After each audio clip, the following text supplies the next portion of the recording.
evening. Welcome to South Asia Newsline. I'm Arjun Chaudhary. Here are the top stories we're tracking for you on Thursday, the 12th of May. Tension escalates between Pakistan and Bangladesh over Nizami's execution. 29 Indians evacuated from war-torn Libya arrive home. And Indian handicrafts industry promotes country's culture globally. And now for all the details. 29 Indian nationals returned home on Thursday after being evacuated from Libya. Indian government have been making efforts to rescue its citizens from the war zone. The evacuees received warm welcome from family members, friends and relatives as they arrived at the Kochi airport. Most of them were working in a hospital in Libya's Sabratha city. Their families had urged the Indian government to evacuate them after a nurse and her son from Kerala died in a shelling at their house in March this year. The rescued people recounted their harrowing experience. Libya खराब है अभी बहुत problem है अभी problem मतलब क्या अभी दो तरफ फैमिली है ना फैमिली जो फाइटिंग है ज्यादा ये बाद में क्या है गवर्नमेंट नहीं है अभी 4 गवर्नमेंट है और कुर्सी के लिए लफड़ा चल रहे हो कुर्सी के लिए तो अभी जिसके पास ताकत ज्यादा है बंदूक ज्यादा है वो आगे जाएगा Situation is getting very worse, but some areas it was far better. And how to explain? I can't explain. We struggled so much. That's why I can't explain by words. There are around 1,800 Indian nationals still living in Libya and evacuation process is on. Libya has been torn apart among rival militias, tribes, governments and parliaments since the 2011 downfall of autocrat Muammar Gaddafi in NATO-backed rebellion. Pakistan and Bangladesh on Thursday summoned each other's envoy over the execution of war criminal and Jamaat-e-Islami leader Motiur Rahman Nizami. Pakistan summoned Bangladesh's acting High Commissioner in Islamabad, Nazmul Huda, expressing serious concern on Nizami's hanging, accusing Dhaka of suppressing the opposition by killing their leaders through flawed trials. Later in the day, Bangladesh's foreign ministry summoned Pakistan's local envoy, Shuja Alam, days after Dhaka told Pakistan to stop meddling in Bangladesh's internal affairs. 73-year-old Nizami was executed at Dhaka Central Jail on Wednesday after the Supreme Court rejected his review plea and upheld his death penalty for genocide, rape and orchestrating the massacre of intellectuals during the war. Bangladesh, which was earlier known as East Pakistan, emerged as an independent country in 1971 after fighting a 9-month-long civil war.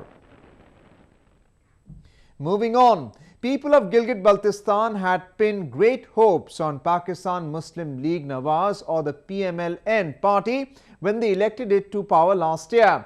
But people are now frustrated, as they say the new government has done little to fulfill their basic demands. Pakistan Muslim League Nawaz had promised development of Gilgit-Baltistan, better infrastructure, job creation and improved standard of life for the people during last year's election campaign in the region. It is more than a year since the PMLN party came to power. But the people of Pakistan's illegally occupied region of Gilgit-Baltistan continue to feel alienated as the new government has failed to live up to promises made to the people. इस दफ़ा मौजूदाने तौर पे हुकूमत बनाने में वो लोग कामयाब तो ज़रूर हो गए, लेकिन वो आवाम को डिलीवर करने में बिल्कुल नाकाम हो गए। बिजली पिछले एक महीने से इनके पास बिजली मौजूद नहीं है। आवाम के हॉस्पिटल में आप जाए, हॉस्पिटल में न पानी मैसर है पीने का साफ, न दवाइयाँ, यहाँ तक कि एक इंजेक्शन लगाने के लिए वो भी बाहर से लाना पड़ता है। Locals claim that the new government is deeply involved in corruption and its representatives are busy working for their personal gains while ignoring the needs and suffering of the people. यहाँ है कि यहाँ के CM क्या कहेंगे उसे कि वो आके अपना आधा से ज़्यादा का अरसा इस्लामाबाद में गुजार चुके हैं और वो लूट खसूट में मसरूफ़ है। यहाँ की असम्बली ने सिर्फ एक ही काम किया है, वो अपनी तनख्वाह 300 गुना बढ़ा के जो फुटपाथ पे कल सैकड़ों पे चलने वाले लोग मेंबर एमएनए और वज़रात है, आज करोड़ों रुपए सालों में अपने असासे ज़ाहिर कर रहे हैं। हम सवाल करते हैं कि वो इतने 1 साल के अरसे में इतने असासे उन लोगों ने कहाँ से बनाए? उन लोगों ने गिलगित बाल्टिस्तान के अवाम को खून चूस के बनाए और ये सबसे तारीख की नायल हुकूमत है। GilgitBaltistan has been under Pakistan administration for close to 7 decades since it was illegally occupied in 1947. But the beleaguered people living in the region are still deprived of the basic needs. NATO allies and partners reaffirmed commitment to support financial sustainment of the Afghan National Security Forces. The commitment was made at the plenary meeting of the Afghan National Army Trust Fund Board on Wednesday. Participants also discussed the ongoing coordination in Afghanistan between the Afghan authorities and the various funding streams. During the meeting, NATO Secretary General Jens Stoltenberg said financial support for the sustainment of the Afghan security forces will be continued up to 2020. International aid has been the mainstay of the Afghan economy since the Taliban were ousted in 2001. British Prime Minister David Cameron's remarks over corruption in Afghanistan have not gone down well with Afghan lawmakers. Politicians in Kabul slammed the Prime Minister's comments, calling it insulting. Afghan leaders have criticized British Prime Minister David Cameron, who was caught on camera calling Nigeria and Afghanistan fantastically corrupt countries. Mohammad Farhad Siddiqui, a member of Afghan parliament, said countries like the UK should be ready to take part of the blame for corruption. بدون شک ما باز هم میگم که فساد در افغانستان جریان داره و عامل فساد هم خود انگلستان جامعه بین المللی امریکایی هاست در افغانستان و باید در این موقع زمان و در این وقت بر مردم افغانستان میگه در اینطور یک مجلس نمیگم و دومی که این توهین کرد به مردم افغانستان. The latest figures from Transparency International listed Afghanistan as second from bottom on the list of corrupt countries on their Corruption Perceptions Index. That puts it at number 166, only behind North Korea and Somalia, jointly ranked at number 167. Moving on to news from Nepal. As people of Nepal were still recovering from the massive earthquake of 25 April 2015, their lives were rocked with another tremor on May 12, causing more casualty and destruction.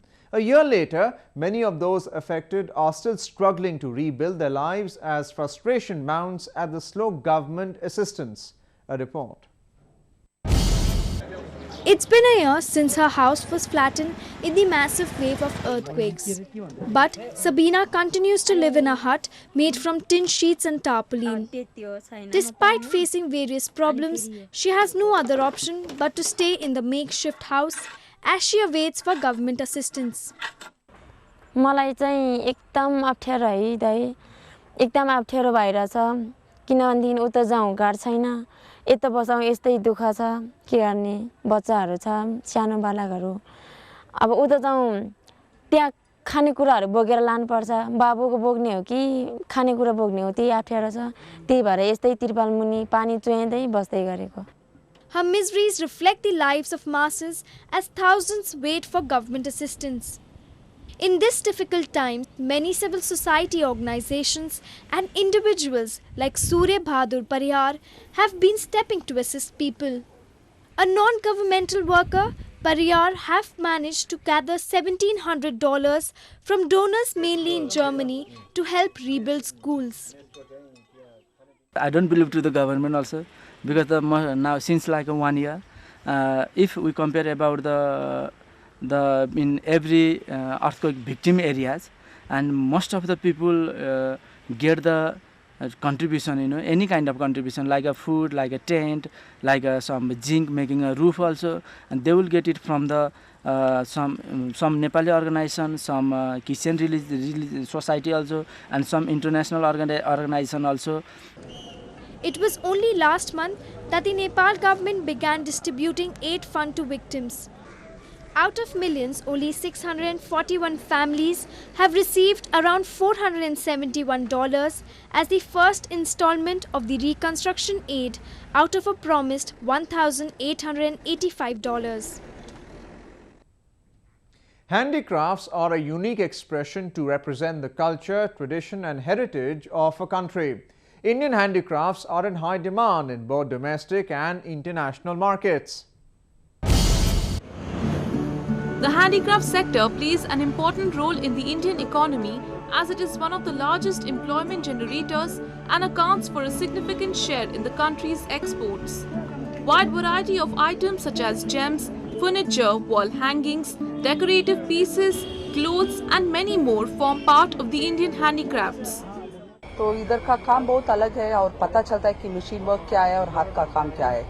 तो हम lot of ये कपड़ा जैसा कलमकारी, चंदेरी और ये earrings, artificial जो costume jewellery सब है, हाथ का काम is always invaluable.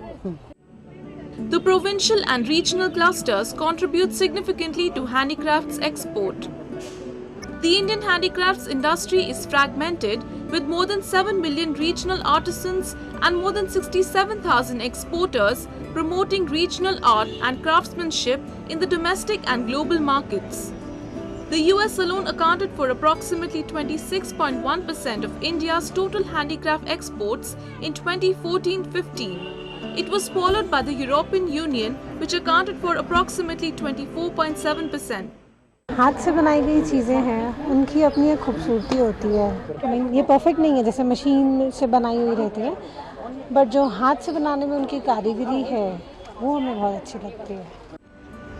Handicrafts are a substantial medium to preserve rich traditional art, heritage and culture, traditional skills and talents which are associated with people's lifestyle and history.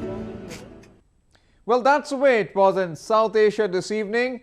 Before we conclude, the top stories once again.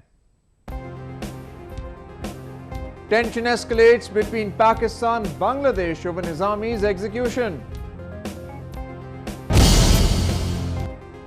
29 Indians evacuated from war-torn Libya arrive home.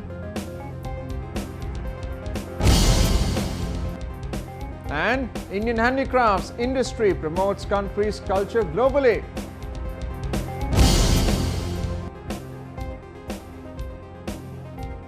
Now our viewers can watch the show on SouthAsiaNewsline.com.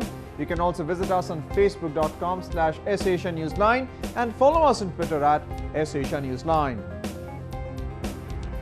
That's all in tonight's edition. We'll see you same time tomorrow. Good night.